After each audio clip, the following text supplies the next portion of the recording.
So, Christian, I'm really excited to learn more about your background because, as I understand it, you farm about 28,000 acres in Saskatchewan. Is that right? Yeah, you bet. Yeah, we're in that 28, 31,000. I think we grew a little bit again, but right in that area. That's a large farm. By comparison, here in Iowa, where I'm at, we farm maybe 1,000 to 2,000 acres is considered a pretty, average size operation.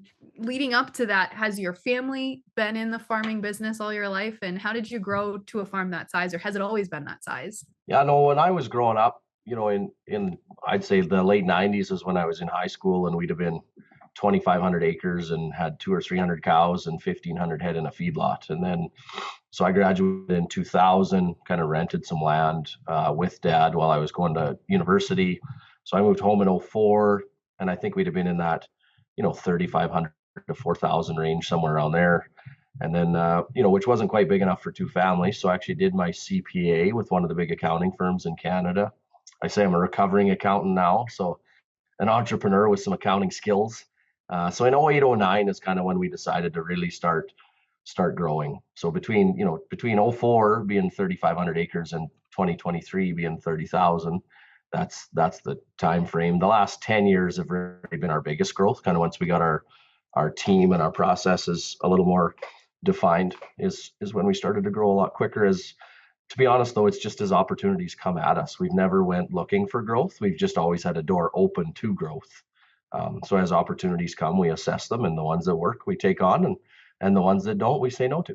How have opportunities presented themselves? So I mean, I think a number of ways. I always say that I'm just addicted to the game of farming and of business, and the reason I say that is I played hockey, but I don't care if we're talking hockey or football. When we were young, nobody had to pay us to get up to go to practice at 6:30 on a Saturday morning, or sleep in hotels and be in tournaments all weekend. We did it because we really loved it.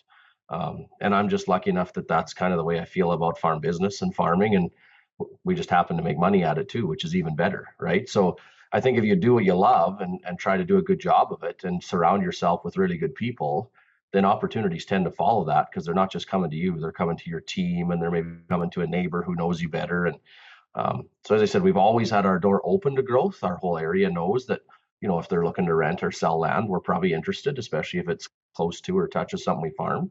And then we have a bunch of what I would call innovative ways to help other farmers or investors kind of semi-retire. So whether you want to rent some land or sell your equipment and then I get rid of it, or joint venture farm for 2 or 3 years, we've used 5 or 6 different models to kind of get to where we are, and all of them fit our model, but we just work with the other side and kind of what allows them move from full-time farming and retirement.